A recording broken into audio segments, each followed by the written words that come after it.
I take a train to the end, it turns right around again. I never get too far. 10 or 15 superfans are more valuable to me than 100,000 passive viewers. If time is healing, why am I so broken? Like records in my mind. If you've ever wondered what it's like to be an independent artist, well, you're in luck because I am joined by SadAlex, who is an independent artist here in Los Angeles, and she is going to be answering a couple of our questions and then also doing a live performance of a remix of one of her songs. I guess my first question for you is, why are you so sad? It's like, what's the thing? Like, Oh, I've been asked this question so much. I think actually I'm much less sad now than I used to be. Okay.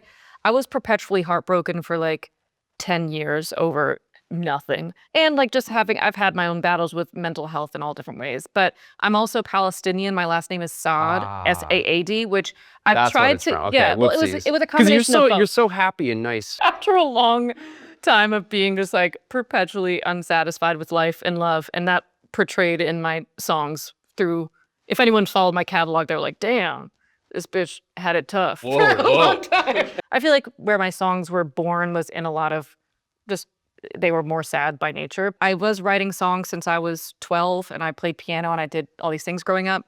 But I went to high school, I went to college, I had a very like typical social experience in those ways. I was majoring in physics. I was planning to be pre-med. I graduated college, moved to Nashville to start doing music. Everyone thought I was crazy. Played rounds 4 times a week and just was so hungry, so motivated. Wasn't loving Nashville, so I moved to LA. I think I wrote like my first good song when I moved to LA. I was like, oh, this one is better. Let's talk about some of your best performing content. Okay. IBTC was pretty funny because I posted a video on TikTok. I was wearing this loose, flowy shirt, and at the end of the video, my nipple popped out. I was like, damn, I'm getting a lot of comments. And everyone was like, girl, you had a big slip at the end. And I was like, oh shit. And then one of the comments said IBTC, which is Itty Bitty Titty Committee. I wrote this IBTC song in probably 30 minutes. I wrote like a verse and a chorus and I recorded it and I filmed it. I was like, haha, that's me responding to this comment, whatever. That video went really viral it was like 2021, I guess. Okay. I think you do have to have a certain amount of confidence to be able to, be a content creator in general. I think I'm just okay with like belly flopping on my face. Like I'm okay with making a fool out of myself at all times. So how do you balance making music versus making content? In terms of the content, it's a necessity towards being an independent artist. There's a huge amount of positives. There's also negatives. There's also frustrations. I don't love being on camera every day. And a lot of times I do take breaks. When I at least started to view the content, I was like, you know what? I'm going to do things that I find funny, I find compelling, I find artistic. I like the song that I'm doing. And that's all I'm going to worry about. If it doesn't perform well, I could give a shit at that point. So let's do a little real talk on financial independence. What does it take to be an independent artist? It's been a good quarter. Okay.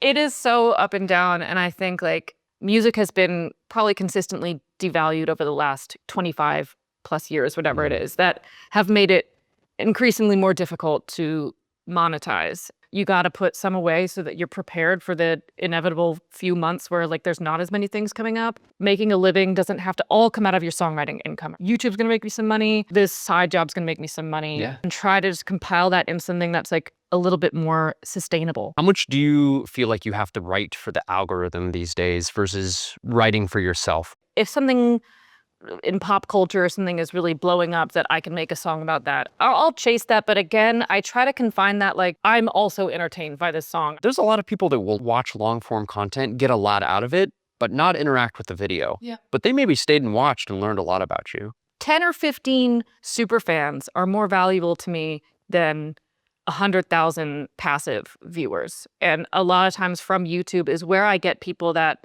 reliably come for the content. I would rather have a small fraction of those than just chasing passive views. I mean, even for example, some of your viral songs, which I do like, some of your non-viral tracks, I actually like even a little bit better. They're the best ones. They're the best ones. The amount of times I get a comment, do you have any other songs? And then I immediately, I'm like, Paul, I have like 75 other songs online. If you did 1 minute of research, you would see. And like, I generally do. I'm like, dude, I don't know what else. I've given you so much music. It's always so much. It's all there. It's always Paul too. It's always Wait, what is going on with it now? You've been making music well before Suno even existed. What do you think about the future of music now that this powerful tool exists?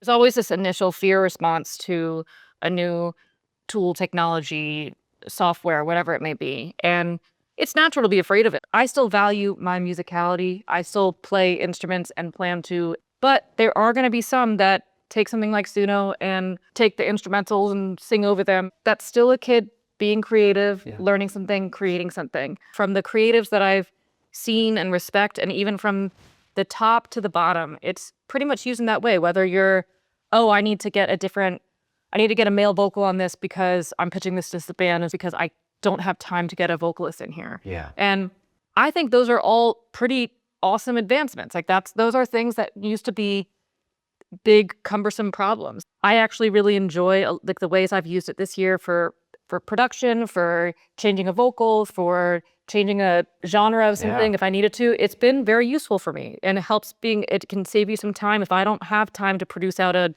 full country production of this song, but I want to send it to a client so they can hear it. There are a lot of writers that can't play instruments or don't play instruments or can't produce, and to have something to help you articulate that better can be really powerful. We live in a world where the playing field has been leveled out from A-list artists to Z-list artists. You can post something and have the opportunity for hundreds of thousands, millions of people to discover you at any waking moment. And that just wasn't the case. Like it used to be like you had to be with a label. You had to get your demo like heard by this person. And so there's no reason why I shouldn't post something every day. Like even if it's a 15-second video of me mouthing the words to my song, I should do that, because you should put yourself out there as much as you can. Okay, so Alex has a new album coming out. There's a song called Broken Record on that album. We are going to remix that song into a different genre using Suno, and then have Alex sing live vocals over that. And we're going to jump in right now.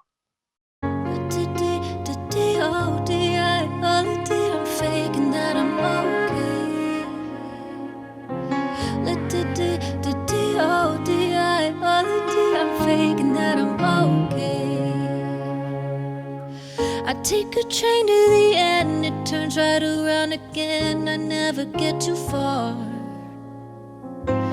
Like something pulls me to you, a chain that feels like a noose wrapping around my heart. How can I breathe when you're nowhere near it? I feel my chest getting tighter. If time is healing, why am I so broken? Like records in my mind.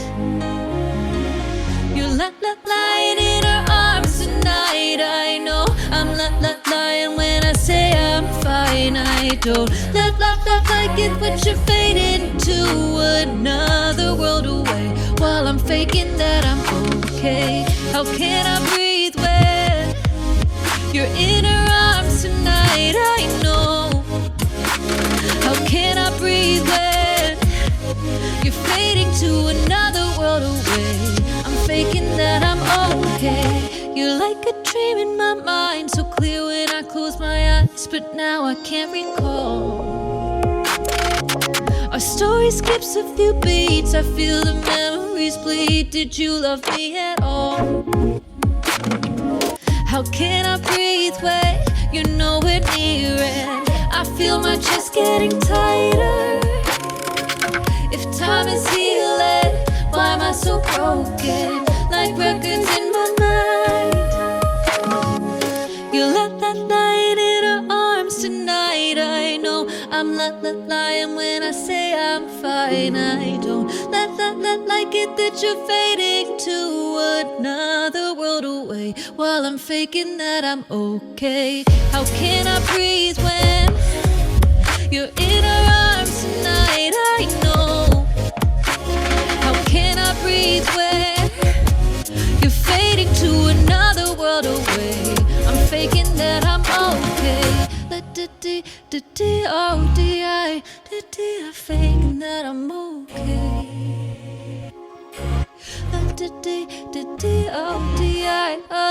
I'm faking that I'm okay.